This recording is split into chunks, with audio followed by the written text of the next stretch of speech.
अब सबसे पहले करते हैं फोटोशॉप की बात कि फोटोशॉप होता क्या है, काम किस तरीके से करता है। फोटोशॉप बेसिकली जो है फोटो एडिटिंग सॉफ्टवेयर है और इसके अंदर हम लोग फोटो मैनिपुलेशन भी करते हैं, फोटो एडिटिंग भी करते हैं। बहुत सारी चीज़ें जो हैं वो इसमें हम लोग मैनेज करते हैं। सारे टूल्स जो हैं वो कुछ टूल्स जो हैं वो इलस्ट्रेटर में भी यूज़ होते हैं और कुछ टूल्स जो हैं वो इसमें भी यूज़ होते हैं। हर टूल का एक डिफरेंट फंक्शन है। अब जब हम लोग इनिशियल तौर पे फोटोशॉप स्टार्ट करते हैं तो आपके पास ये इंटरफेस नहीं आएगा। ये वो इंटरफेस है कि मैंने कितने दिन पहले क्या क्या काम किया, ये सब शो हो रहा है, रीसेंट वर्क। जब आप ओपन करेंगे फोटोशॉप तो आपके पास या तो न्यू फाइल का आएगा ऑप्शन, तो या फिर ओपन का आएगा। तो जब हम न्यू फाइल पे क्लिक करेंगे, एक ओवरव्यू में आप लोगों को बता रहा हूँ कि फाइल में जाके ये न्यू यहाँ से भी क्लिक कर सकते हैं, या तो फाइल में जाके न्यू, कंट्रोल एन इसका शॉर्टकट है।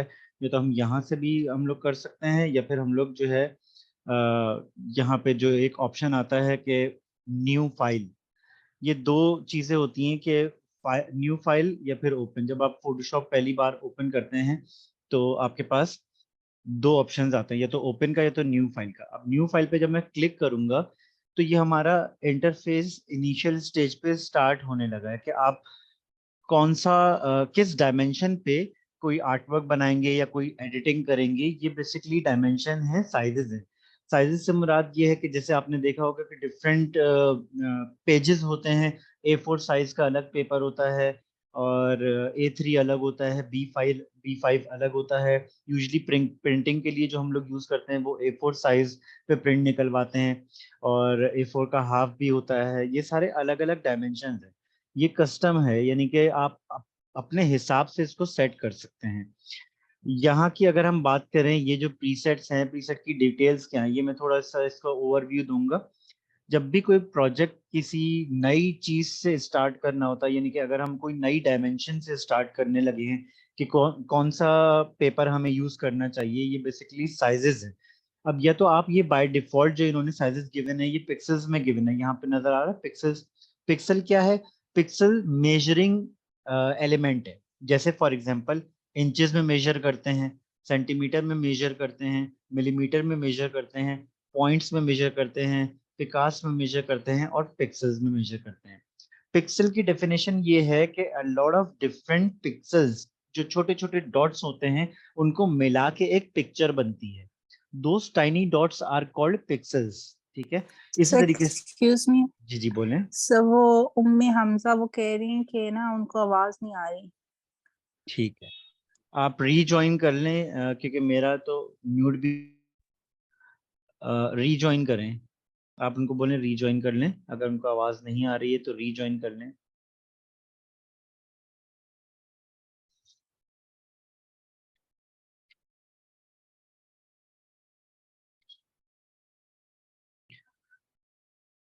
अच्छा जी, ये जो होता है पिक्सेल्स होता है, इंचेस होता है, सेंटीमीटर होता है, ये अलग अलग इनके मेजरिंग एलिमेंट्स होते हैं। ठीक है, उसके अंदर हम इंचेस पे अगर हम बात करें तो जैसे यहाँ पे गिवन है, ये मैंने साइज जो सिलेक्ट किया हुआ है, ये 3.6 या 6.4।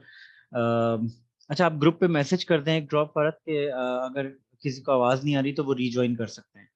रीजॉइन करेंगे तो उनके पास फिर मेरे ख्याल से ऑप्शन आ जाएगा डिवाइस। आपको मेरी आवाज़ क्लियर आ रही है, इसका मतलब मेरी आवाज़ यहाँ से क्लियर जा रही है। जी सर, मैंने मैसेज किया, उन्होंने ठीक कहा है, है कि ओके। Thank you.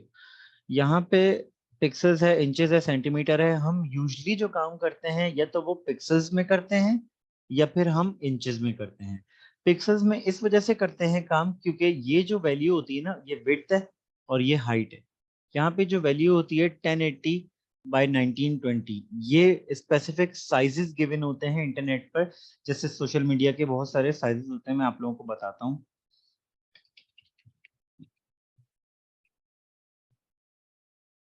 ये सारे पिक्सेल्स में गिवन होते हैं। जैसे फेसबुक कवर अगर डिजाइन करना है तो 830 मल्टीप्लाई 312 पिक्सेल्स। इसका मतलब ये हुआ कि 830 विड्थ होगी और ये इसकी हाइट होगी। तो ये पिक्सेल्स में गिवन होते हैं, यहाँ पे आपके सामने डायमेंशन आ जाती है। इंस्टाग्राम स्टोरी का डिजाइन करना है तो 1080 बाई 1920 लोग यूज कर रहे होते हैं। Instagram post design 1080 by 1080 use कर रहे होते हैं। इंस्टाग्राम प्रोफाइल पिक्चर तो साइज उसका ये होता है, डिफरेंट साइजेस होते हैं। ये सारी पूरी गाइड आपको मिलेगी कि आपको वर्कशीट जो है वो अलग अलग सोशल मीडिया पे किस तरीके से काम होता है और कौन कौन सी डायमेंशंस पे काम होता है। आप लोगों को जब मेरी आवाज आ जाए तो प्लीज मुझे बता दीजिएगा, if you can hear me और not please let me know. आपको मेरी आवाज आ रही है?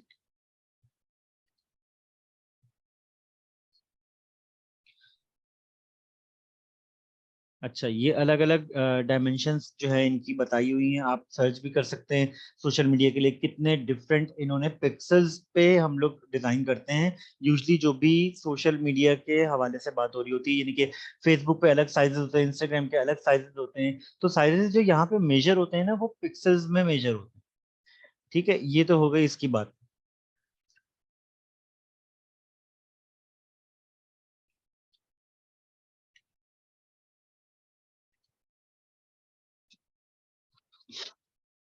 अब यहाँ पे मैं आपको बता दूं, ये अलग अलग डायमेंशंस इन्होंने बाय डिफॉल्ट जो गिवन है।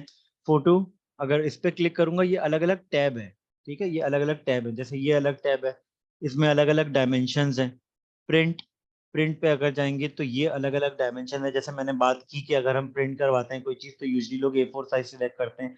A4 साइज को यहाँ पे सिलेक्ट करूंगा तो यहाँ पे देखिए मिलीमीटर, पिक्सल्स में अगर करूंगा तो ये साइज आ जाएगा, इंचेस पे करूंगा तो ये साइज आ जाएगा। ठीक है, सेंटीमीटर पे ये, तो ये उसी को कन्वर्ट करके दिखा रहा है। यानी कि अगर हम इंचेस की बात करें तो 8.26 बाय 11.69 जो है, ये इंचेस की बात हो रही है, तो ये इंचेस को ही कन्वर्ट कर रहा है पिक्सेल्स में या किसी और चीज में। ठीक है।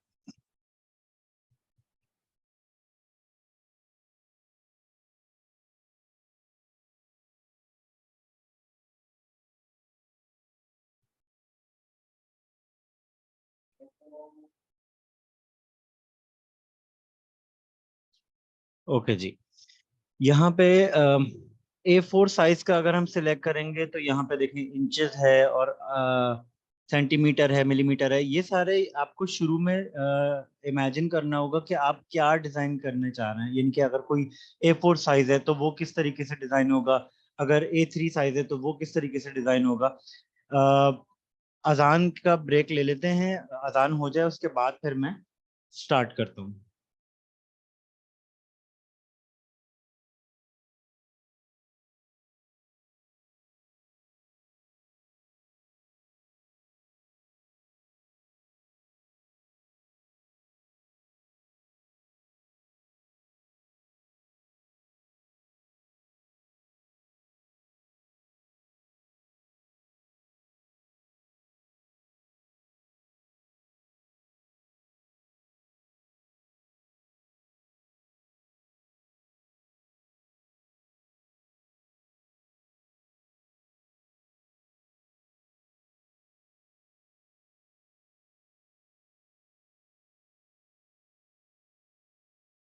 अब यहाँ पे डायमेंशन की जो बात हो रही थी कि प्रिंट में हम लोग ये सारी डायमेंशन जो है वो इस्तेमाल कर सकते हैं। अगर किसी ने हम लोग को असाइनमेंट दिया है कि आप A4 साइज का हम लोग को पोस्टर डिजाइन कर दें, तो लेट्स से अगर मैं A4 साइज का कोई बैनर, कोई पोस्टर, कोई फ्लायर कुछ भी मैं डिजाइन करूंगा, तो मैं A4 साइज यहाँ से सिलेक्ट करूंगा by going into this tab, specifically print. ठीक है, और अगर आपको कोई स्पेसिफिक साइज बताया हुआ है कि फॉर एग्जाम्पल अगर कोई कहता है कि यहाँ पे मुझे 5 विड्थ होनी चाहिए इंचेस में और हाइट जो उसकी होनी चाहिए वो 10 होनी चाहिए तो मैं इस हिसाब से डिजाइन करूंगा। ये ओरिएंटेशन क्या है, ये है पोर्ट्रेट मोड या फिर लैंडस्केप मोड।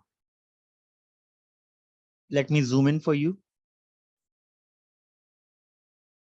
देखें, ये ओरिएंटेशन कहलाती है। ओरिएंटेशन क्या है, जैसे पोर्ट्रेट मोड या लैंडस्केप मोड, आप कोई सा भी मोड इसमें सेलेक्ट कर सकते हैं, तो यहाँ पे ये चीज चेंज हो जाएगी, यानी कि रिप्लेस हो जाएगी। अगर 5 विड्थ है इसमें और 10 हाइट है, तो अगर इसको पोर्ट्रेट या लैंडस्केप जो है उसमें चेंज करेंगे तो ये बेसिकली चेंज हो जाएगा। पोर्ट्रेट मोड और लैंडस्केप मोड क्या होता है, मैं थोड़ा सा और डिफाइन कर दूं आप लोगों को कि पोर्ट्रेट वर्सेस लैंडस्केप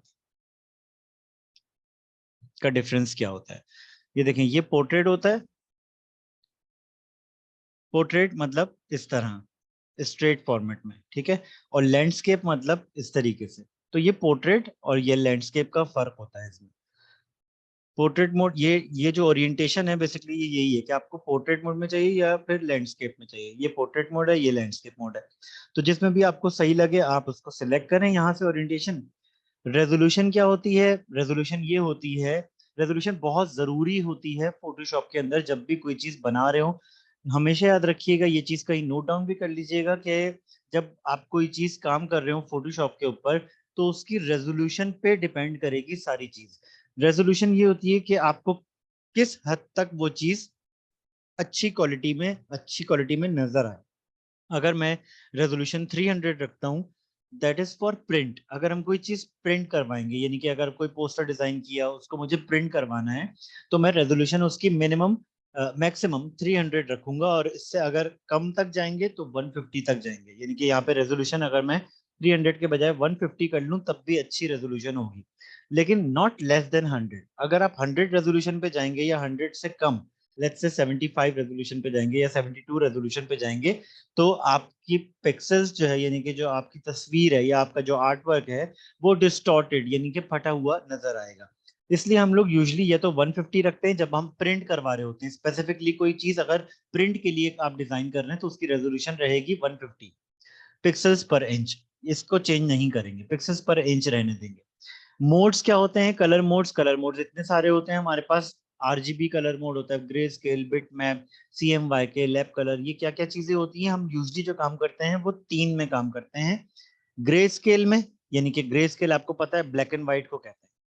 उसके बाद आरजीबी। आरजीबी क्या होता है? Red green blue colour. ये यूजली यूज होता है जब हम कोई चीज सोशल मीडिया के लिए या वेब के लिए, यानी कि जो कंप्यूटर से बाहर नहीं आएगी चीज और विद इन कंप्यूटर रोटेट होती रहेगी। यानी कि आपने कोई चीज डिजाइन की, वो किसी वेबसाइट के लिए या किसी पेज के लिए, फेसबुक पेज के लिए, इंस्टाग्राम पेज के लिए, या सोशल मीडिया पोस्ट के लिए, या कोई मैगजीन के लिए, या फ्लायर या ब्रोशर, जो चीज प्रिंट नहीं होनी, जो डिजिटल ही रहनी है, उसके लिए हम लोग ये मोड सेलेक्ट करेंगे, RGB मोड।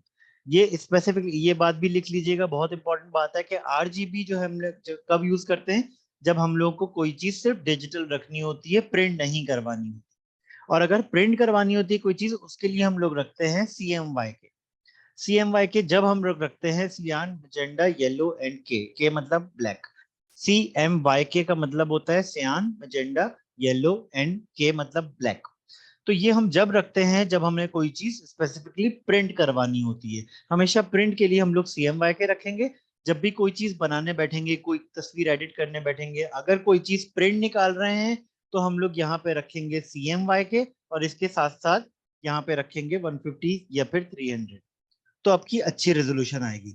और अगर आप RGB में काम कर रहे हैं, यानी कि कोई सिर्फ सिर्फ डिजिटल रहनी है, डिजिटल की हद तक, यानी कि कंप्यूटर की लिमिट तक, तो आप यहाँ पे RGB सिलेक्ट करेंगे, और RGB के साथ आप रख सकते हैं 75।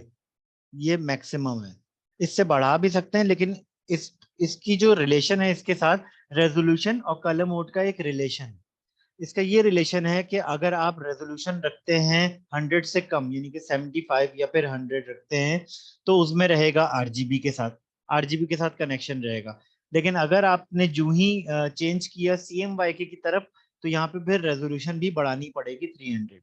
ये इन दोनों का वाइस वर्सा है कि आप अगर CMYK कोई चीज प्रिंट करवा रहे हैं तो उसके लिए रेजोल्यूशन अच्छी होनी चाहिए। अगर कोई चीज प्रिंट नहीं करवा रहे हैं, सिर्फ RGB में रह रहे हैं, तो यहाँ पे रेजोल्यूशन कम हो सकती है, 100 या फिर 75 या 72 हो सकती है।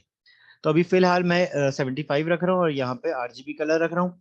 बाकी बैकग्राउंड कलर क्या है कि बैकग्राउंड का आपका क्या कलर होना चाहिए, वो आप leave it as it is, जैसा है वाइट, वरना यहाँ से चेंज भी कर सकते हैं। इस पर क्लिक किया और कोई भी कलर सिलेक्ट कर लिया, इस कलर का फिर बैकग्राउंड क्रिएट हो जाएगा। जो भी मैं कलर सिलेक्ट करूंगा उसका बैकग्राउंड क्रिएट हो जाएगा जब हम बनाने बैठेंगे तब। यहाँ पे फिर क्रिएट का बटन होगा, क्रिएट के बटन पे एक दफा क्लिक कर दूंगा। बाकी सारी चीज एक दफा चेक कर लें, देखें यहाँ पे हमने रखा, विड्थ जो रखी 5 इंचेस रखी, हाइट जो है वो 10 इंचेस रखी, ओरिएंटेशन हमने पोर्ट्रेट रखा, रेजोल्यूशन हमने 75 पिक्सल्स पर इंच रखी, कलर मोड हमने RGB रखा, और यहाँ पे बाकी कोई भी चीज चेंज नहीं करेंगे इसके अलावा। फिर क्रिएट पे क्लिक कर देंगे। जैसे ही मैं क्रिएट पे क्लिक करूंगा, तो अब जाके ये असल फॉर्म में आएगा, अब जाके ये असल कलर्स में आएगा, या इसकी जो इनिशियल स्टेज है कि आप किस जगह पे स्टार्ट कर रहे हैं, ये वो चीज क्रिएट हुई है। ये इसको जूम इन और जूम आउट भी कर सकते हैं। यहाँ पे जूम इन और जूम आउट किस तरह करेंगे कि आप अपने माउस से जो माउस का व्हील होता है उसको आगे की तरफ ड्रैग करेंगे तो ये जूम इन होता चला जाएगा। देखिए आपको टाइनी डॉट्स नजर आ रहे होंगे, छोटे छोटे डॉट्स नजर आ रहे होंगे यहाँ पे। ये छोटे डॉट्स जो है ना, इनको कहते हैं पिक्सेल्स। ये जो टाइनी डॉट्स हैं छोटे छोटे, इनको कहा जाता है पिक्सेल्स। और हर पिक्सल से मिलकर एक पिक्चर बनती है। अब इसको जूम आउट किस तरह करें, अगर शॉर्टकट की आपको नोट डाउन करनी है वो भी आप नोट डाउन कर सकते हैं। शॉर्टकट की जो इसकी है, जूम आउट और जूम इन की जो की है, जो आप अपने कीबोर्ड पे इस्तेमाल करेंगे, इसी वजह से इसको शॉर्टकट की कहा जाता है, क्योंकि ये कीबोर्ड पे मौजूद होते हैं। तो आपका एक ऑप्शन होता है कंट्रोल प्लस। कंट्रोल एक बटन होता है और एक प्लस का बटन होता है। तो कंट्रोल दबाकर प्लस का बटन दबाएंगे तो ये जूम हो जाएगा। कंट्रोल का बटन दबा के माइनस का बटन एक दफा दबाएंगे तो ये जूम आउट हो जाएगा। अब मैं control plus plus plus plus करता रहूंगा तो ये जूम इन होता चला जाएगा। Control minus minus minus minus करता चला जाऊंगा तो ये जूम आउट होता चला जाएगा। तो इस तरीके से कंट्रोल प्लस और कंट्रोल माइनस अपने कीबोर्ड पर इस्तेमाल करते हुए आप इसकी शॉर्टकट की जूम इन और जूम आउट की यूज कर सकते हैं। यहां तक बात क्लियर है? जी सर। अब हम आगे बढ़ते हैं। यहाँ पे अगर मुझे कोई इमेज को एडिट करना हो, ये तो सिर्फ एक बात हो गई कि हमने अगर कोई चीज बनानी हो तो उसकी डायमेंशन कैसे रखेंगे। ये आपका आर्ट बोर्ड होगा। जैसे नहीं हम लोग ड्राइंग करते तो हमें शीट्स प्रोवाइड की जाती हैं। अब वो साइज आपके ऊपर डिपेंड करता है कि आप उस शीट का साइज जिस पे आप काम करने वाले हैं वो क्या रखें। ये तो बात हो गई शीट्स की। यहाँ पे कोई भी चीज, जैसे अगर फॉर एग्जांपल मैं टेक्स्ट टूल यहाँ से उठाऊं, ये आपका टेक्स्ट टूल है। मैं जरा जूम इन करके आपको दिखा दूं कि टेक्स्ट टूल किस तरह दिखता है और कहाँ होता है। ये जो सारे अलग अलग आपको टूल्स दिख रहे हैं, ये बहुत ज्यादा इंपॉर्टेंट टूल्स हैं और हर एक का एक अलग फंक्शन है। जैसे ये मूव टूल, ये क्या काम करता है, किसी भी चीज को यूं करके हम मूव कर सकते हैं। लिखा हुआ है मूव टूल। ये मैं आप लोगों को इस वजह से डिटेल में बता रहा हूँ क्योंकि इनिशियल स्टेज पे ये चीजें समझना बहुत जरूरी है। यही टूल्स हम लोग यूज करते हुए फोटोशॉप सीखेंगे या इस पे काम करेंगे। मूव टूल क्या होता है? मूव टूल जो है वो इस तरह किसी भी ऑब्जेक्ट को क्लिक करके मूव करता है। फिर हम आगे बढ़ते हैं। ये क्या है? Rectangle marquee tool. जो दूसरा वाला टूल है इसको कहते हैं रेक्टेंगल मार्की टूल।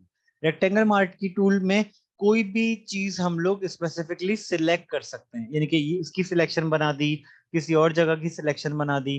कोई भी जगह हम लोग क्लिक करके ड्रैग करेंगे अपना माउस तो इस तरीके से सिलेक्शन बन जाएगी। मैं एक एक करके, जैसे हम लोग आगे प्रोग्रेस करते जाएंगे तो आप लोग को ये सारे टूल्स यूज करके दिखाऊंगा भी। अभी सिर्फ मैं ओवरव्यू बता रहा हूँ। ये हमारे पास कौन सा टूल है? Lasso tool. लेसो टूल्स ये होता है कि ये फ्री हैंड सिलेक्शंस बनाता है। फ्री हैंड सिलेक्शन से मुराद ये है कि आप अपना माउस यूज करते हुए किसी भी ऑब्जेक्ट को यूं करके सिलेक्ट कर सकते हैं, कस्टमाइज कर सकते हैं। किसी भी डायरेक्शन में आप अपने माउस को फॉलो कर सकते हैं। ये फ्री हैंड सिलेक्शन बनाता है, यानी कि ये आपके ऊपर डिपेंड करता है कि आप कहाँ कहाँ अपना माउस घुमाना चाहते हैं। फिर हम आगे बढ़ते हैं। मैजिक वॉन्ड टूल, ये बड़े मजेदार टूल है। ये कोई स्पेसिफिक कलर सिलेक्ट करने के लिए होता है, कोई एरिया सिलेक्ट करने के लिए होता है। इसमें लिखा हुआ भी है सिलेक्ट एन एरिया बेस्ड और इट्स कलर। कोई भी एरिया को सिलेक्ट करने के लिए या फिर कोई भी बेस, कोई भी कलर को सिलेक्ट करने के लिए। अगर मैं यही टूल अगर यहाँ पे इस्तेमाल करूंगा इस जगह, तो ये इतना खास काम नहीं करेगा क्योंकि इसमें डिफरेंट डिफरेंट शेड्स और कलर्स आ रहे हैं। यहाँ पे सिंगल कलर है, इस वजह से ये डायरेक्ट ये मैजिक की तरह काम करता है, लिटरली मैजिक की तरह काम करता है कि हमें सिर्फ एक जगह पे जाके कोई एरिया सिलेक्ट करना हो तो वो पूरा एरिया किस तरह सिलेक्ट होगा। इसको एक दफा क्लिक करना होता है, जिस एरिया को सिलेक्ट करना है या कलर को सिलेक्ट करना है उसके ऊपर। फिर हम आगे बढ़ते हैं, दूसरे टूल की बात करते हैं, क्रॉप टूल। क्रॉप मतलब काटना। किसी भी चीज को या किसी भी इमेज को काटने के लिए इस्तेमाल होता है। ट्रिम्स करता है, ट्रिमिंग करता है ये, या फिर एक्सपेंड करता है एजेस को। ठीक है, लिखा हुआ है ट्रिम्स और expands the edges edges of an image. ठीक है, किसी भी इमेज की जो एजेस होती हैं उनको या तो शॉर्ट करने के लिए या फिर बढ़ाने के लिए इस्तेमाल होता है ये टूल। अब आगे बढ़ते हैं। Frame tool. फ्रेम टूल क्या काम करता है? ये creates place holder frames for images. ये बहुत मजेदार टूल होता है। इसमें है क्या कि जैसे अगर ये इमेज मग की इमेज है, मग की इमेज के ऊपर अगर मुझे कोई इमेज लगानी है, कोई और इमेज लगानी है, तो वह हम फ्रेम बना लेंगे। ये फ्रेम क्रिएट करेगा उस जगह जहां हम लोग क्लिक करके ड्रैग करेंगे अपना माउस, यूं करके ड्रैग करेंगे और वहां पे कोई और इमेज लाके ड्रैग एंड ड्रॉप कर देंगे और इमेज को सेट कर देंगे और एंटर दबा देंगे, तो ये हमारी इमेज उस स्पेसिफिक जगह जाके चिपक जाएगी। ठीक है, अब हम आगे बढ़ते हैं। एक और टूल है आई ड्रॉपर टूल। इसको इस वजह से आई ड्रॉपर कहते हैं क्योंकि ये लिटरली जैसे आपने देखा होगा कोई भी चीज जो हम लोगों ने केमिस्ट्री असाइनमेंट्स या फिर फिजिक्स के असाइनमेंट्स में यूज की होगी, केमिस्ट्री लैब वगैरह में, तो कोई भी कलर पिक करने के लिए या कोई भी ड्रॉपर जो होते हैं, जिस तरह के ड्रॉपर आते हैं, तो ये बेसिकली आई ड्रॉपर टूल है। इसका मतलब ये होता है कि ये सैंपल कलर्स किसी इमेज में से अगर हमको कोई सैंपल कलर पिक करना हो कि भाई इसमें अगर इस इमेज में ये कौन सा कलर है या ये कौन सा कलर यूज हुआ है, तो हम वो इमेज का कलर उसमें से पिक कर सकते हैं। किसी भी इमेज में से किसी भी जगह से कोई भी कलर को सिलेक्ट करने के लिए यूज होता है, कलर चूज करने के लिए यूज होता है। अब आगे बढ़ते हैं। ये टूल स्पॉट हीलिंग टूल, ये बहुत मजेदार टूल है। ये गायब करने के लिए यूज होता है कि कोई भी ब्लेमिशेस हो, कोई चीज अगर आपको नहीं पसंद आ रही अपनी तस्वीर में, उसको रिमूव करना है इंस्टेंटली, तो बस सिर्फ आपको अपना माउस लेके जाना है उस पर, सिर्फ या तो एक दफा क्लिक करना है, जैसे इन्होंने बताया, यहाँ पे क्लिक करेंगे ये रिमूव हो गया, यहाँ पे ड्रैग करेंगे, दो दो थे पत्थर तो वो दोनों रिमूव हो गए, और इंस्टेंटली ये काम करता है, बहुत अच्छे तरीके से काम करता है। ये बड़ा यूजफुल टूल है, इसका बहुत ज्यादा इस्तेमाल होगा। अब आते हैं ब्रश टूल के ऊपर। ब्रश टूल की अगर हम बात करें तो आप सभी जानते हैं, आप सभी ने ब्रश तो यूज किया ही होगा। तो ब्रश टूल होता क्या है? ये कस्टमाइज पेंट ब्रश टूल होता है। इसमें से कोई भी हम लोग पेंट वाली चीज से पेंट की तरह इसको यूज कर सकते हैं और इस पे अलग अलग स्ट्रोक्स बना सकते हैं, जैसे इन्होंने बना के दिखाया है। अब हम बात करते हैं क्लोन स्टैम्प टूल की। क्लोन स्टैम्प होता क्या है? किसी भी एक जगह से कॉपी उठा के उसकी डुप्लीकेट दूसरी जगह पे पेस्ट करना। जैसे इन्होंने इसमें करके दिखाया, किसी भी एक जगह से अगर मुझे चेरी उठानी तो मैं एक दफा क्लिक करूंगा ऑल्ट दबाकर, और फिर दूसरी जगह ले जाके उसको सिर्फ क्लिक करके ड्रैग करूंगा, तो वो ऑटोमेटिकली वहां से सैंपल उठा के दूसरी जगह पेस्ट करना शुरू कर देगा। ये देखिए दोनों साथ साथ काम कर रहे हैं ना। एक प्लस का निशान बना हुआ है जो कि सैंपलिंग उठा रहा है, और जो एक ब्रश का निशान बना हुआ है राउंड सर्कल, वो दूसरी जगह जाके पेस्ट कर रहा है। History brush tool restore parts of an image at an early stage. इसमें हम लोग प्रीवियस हिस्ट्री, जो हमसे कोई चीज रिमूव हो गई या डिलीट खराब हो गई, तो वो वापस से सही करने के लिए इस्तेमाल होता है। इरेजर टूल आप सभी को पता है, आप सभी इरेजर यूज कर चुके हैं बचपन में या अभी भी। तो कोई भी चीज इरेज करने के लिए है बैकग्राउंड में से, या फिर कोई चीज को ट्रांसपेरेंट करने के लिए, कोई भी चीज डिलीट करने के लिए, ये इरेजर टूल होता है। इसके बहुत सारे फंक्शंस हैं। अब आता है ग्रेडियंट टूल। ग्रेडियंट टूल क्या क्रिएट करता है? कोई एक कलर से लेते हुए दूसरे कलर तक पहुंचना। सही है, एक ग्रेजुअल ब्लेंड होता है बिटवीन कलर्स। ठीक है, ये ऐसा ग्रेडियंट क्रिएट करता है कि एक व्हाइट से लेकर ब्लैक तक, या ग्रीन से लेकर ऑरेंज तक, या ग्रीन से लेकर येलो तक, इस तरीके से ये डिफरेंट काइंड्स ऑफ ग्रेडियंट कहलाते हैं। ये होता है स्मच टूल, कि कोई भी चीज अगर ऐसे स्मच करनी है, जैसे हम ड्राइंग करने के बाद नहीं उसको थोड़ा सा घिस देते हैं, स्मर कर देते हैं, ब्लेंडिंग कलर्स टुगेदर, ये इस तरह से यूज होता है। डॉज टूल क्या होता है? किसी भी चीज में हाईलाइट करने के लिए, यानी कि कोई इमेज को लाइटेंस जो है उस इमेज को है ना थोड़ा सा लाइट कर देता है, यानी कि उसकी इंटेंसिटी बढ़ा देता है इन टर्म्स ऑफ लाइटिंग, कि कहीं अगर डार्क इमेज है तो उसको थोड़ा सा इनहेंस करके दिखा देता है। पेन टूल ये सबसे इंपॉर्टेंट टूल है। ये हम लोग इस्तेमाल करते हैं जब हमें कोई चीज क्रिएट करनी होती है, कोई पाथ, कोई शेप कुछ क्रिएट करना होता है, तो हम लोग पेन टूल से क्रिएट करते हैं। जैसे इन्होंने बताया हुआ है, मेक्स एंड चेंजेस पाथ और shape with anchor points and handles. इसमें हैंडल्स होते हैं, एंकर पॉइंट्स होते हैं। जैसे जैसे आगे प्रोग्रेस होता जाएगा तो आपको समझ आता रहेगा। ये बहुत इंपॉर्टेंट टूल है, बहुत इंपॉर्टेंट टूल है ये। उसके बाद टेक्स्ट टूल की बात करते हैं। टेक्स्ट आपको सबको पता है कि कोई चीज लिखनी होती है, कोई चीज टाइप करनी होती है, तो इसमें हम हॉरिजॉन्टली भी लिख सकते हैं, किसी शेप के ऊपर भी लिख सकते हैं। इसमें अलग अलग वेरिएशंस आती हैं, ये भी मैं आप लोगों को बता दूंगा। ये है पाथ सिलेक्शन टूल, कोई स्पेसिफिक पाथ को सिलेक्ट करने के लिए यूज होता है। ये है रेक्टेंगल टूल। और रेक्टेंगल टूल क्या होता है? रेक्टेंगल टूल किसी भी कोई भी चीज का रेक्टेंगल बनाने के लिए यूज होता है। जैसे यहाँ पे हम लोग यहाँ पे थे ना, रेक्टेंगल टूल, एक सेकेंड, हाँ, ड्रॉज रेक्टेंगल, ये बेसिकली रेक्टेंगल्स को ड्रॉ करता है। अब हम और मजीद आगे बढ़ते हैं। रोटेट व्यू टूल, ये इतना खास यूज नहीं होता है।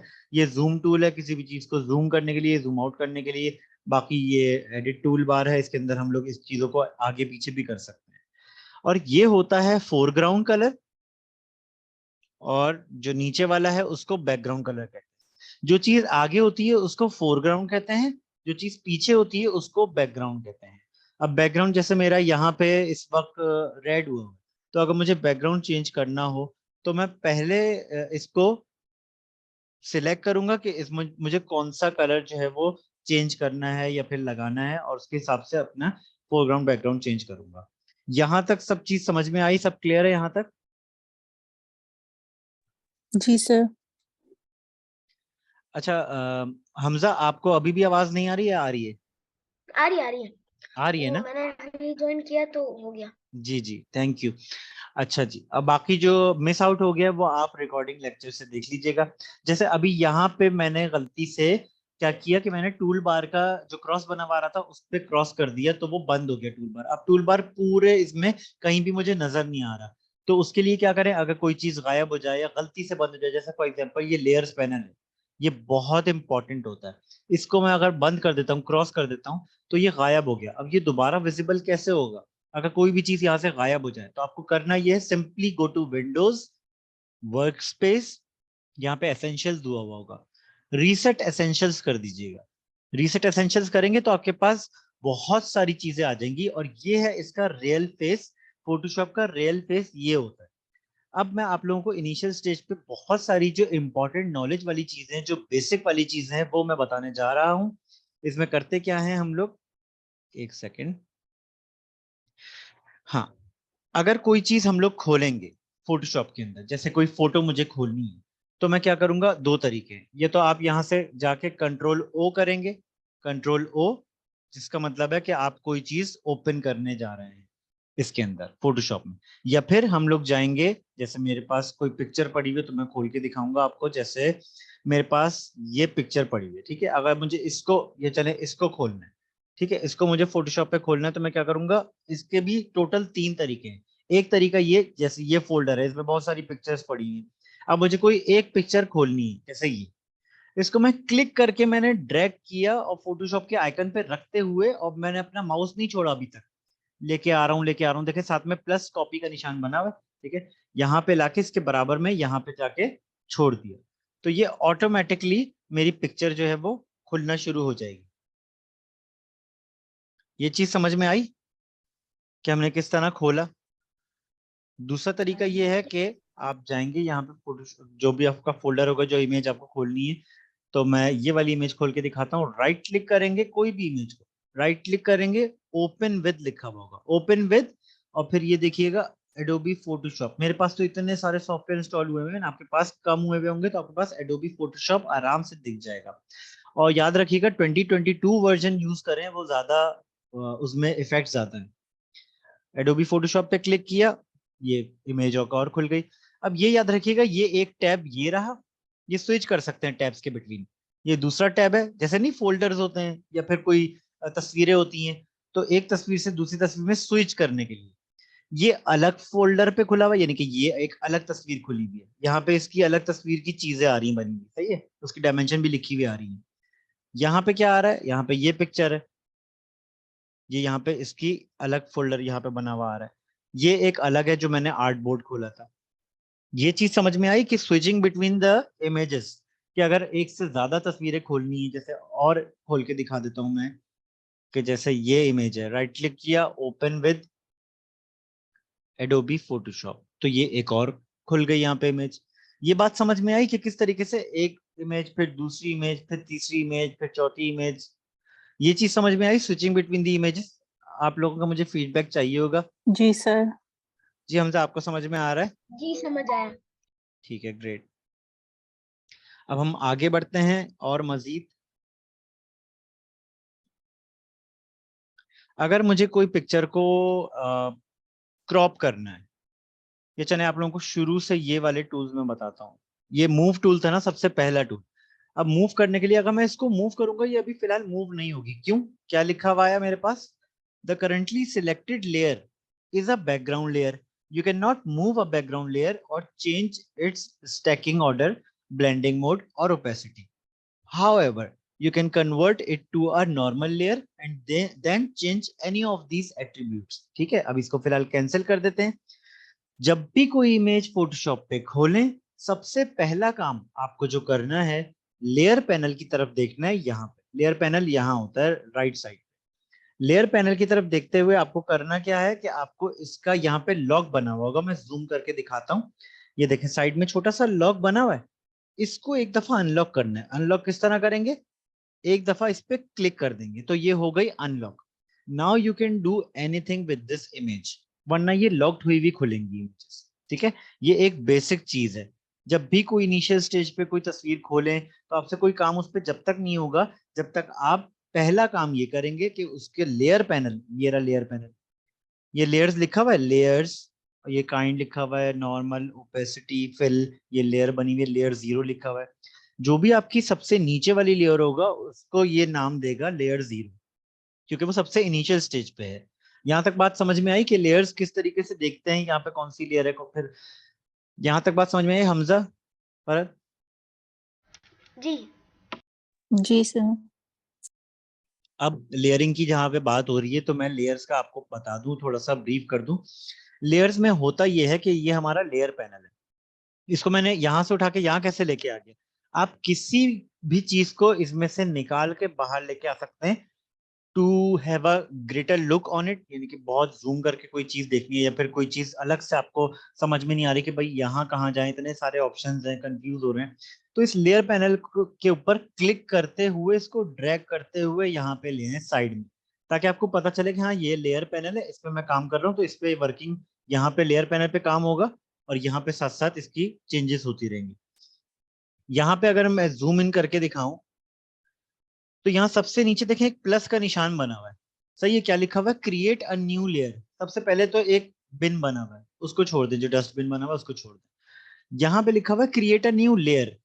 तो आपने एक चीज देखी होगी कि अगर हम कोई टेबल पे कोई एक बुक रखें, उसके ऊपर एक और बुक रखें, फिर उसके ऊपर एक और बुक रखें, उसको कहते हैं स्टैक्स ऑफ बुक्स। ठीक है, एक के ऊपर एक कोई पेपर रखते हैं, कोई फाइल रख दें, उसके ऊपर कोई और बुक रख दी, फिर कोई और फाइल रख दी, तो इस तरीके से ही लेयर्स होती हैं। ठीक है, अब अगर हम टेबल के साथ में खड़े हैं और हम टेबल के ऊपर हमने एक बुक रखी, उसका टाइटल हमें विजिबल है, जैसे कि ये फॉर एग्जांपल ये सबसे नीचे वाली बुक है जो मैंने टेबल के ऊपर रख दी। ठीक है, इसके ऊपर अगर मुझे एक और बुक रखनी है तो मैं यहाँ पे एक और न्यू लेयर यहाँ पे क्रिएट करूंगा प्लस के निशान से। तो ये एक ब्लैंक लेयर जो कि ट्रांसपेरेंट, जैसे ट्रांसपेरेंट शीट्स नहीं आती उसके आर पार दिख रहा होता है, उसी तरीके से ये ट्रांसपेरेंट लेयर क्रिएट होगी। इसके ऊपर हम कोई भी चीज लगा सकते हैं। फॉर एग्जाम्पल अगर मैं यहाँ पे रेक्टेंगल टूल उठाऊं और मैं इस पूरे को यूं सिलेक्शन बनाऊं, क्लिक करके ड्रैग कर रहा हूँ, और मैं किस लेयर के ऊपर हूँ, मैं लेयर 1 के ऊपर हूँ, जो मैंने अभी अभी ट्रांसपेरेंट शीट क्रिएट की है। इसके ऊपर अगर मुझे बैक यहाँ पे चेंज करनी है कोई लेयर का कलर, तो मैं ये जो फोरग्राउंड कलर है ना, इसको सिलेक्ट करूंगा, एक दफा क्लिक करूंगा, तो ये मेरे पास इतना ऑप्शन आ जाएगा कि आपको कौन सा कलर पिक करना है। लेट्स से अगर आपको ब्लू करना है तो यहाँ पे मैंने सिलेक्शन ब्लू बनाई और यहाँ पे मैंने ओके कर दिया। अच्छा, आप लोगों को एक और बात बता दूं कि ये जूम की क्लास है तो ये 30 to 45 मिनट्स में एंड हो जाती है, तो हम लोग इसको कंटिन्यू 1 आवर तक करेंगे। उसका क्या प्रोसीजर है कि आप लोगों के पास जैसे ये एंड हो जाए, क्योंकि मेरे पास लिखा हुआ आ रहा है लेस देन अ मिनट, जैसे ये यहाँ पे एंड हो जाए तो आप लोग रीज्वाइन कर लीजिएगा ये क्लास। ठीक है ना, रीज्वाइन उसी लिंक पे क्लिक कर लीजिएगा तो रीज्वाइन कर लीजिएगा। यहाँ पे मैं ऑल्ट बैक स्पेस करूंगा तो क्या हुआ, हमारे पास लेयर का कलर चेंज हो गया। और लेयर का कलर कैसे चेंज हुआ, वो मैंने यहाँ से जो कलर पिक किया वही यहाँ पे उठ के आ गया। Alt back space, alt back space क्या होता है, आपके कीबोर्ड पे बटन है ऑल्ट का भी और बैक स्पेस का भी। पहले ऑल्ट का बटन दबा के रखेंगे और फिर बैक स्पेस का एक दफा बटन दबा देंगे तो ये आपका ऑल्ट बैक स्पेस हो जाएगा। ऑल्ट बैक स्पेस से कलर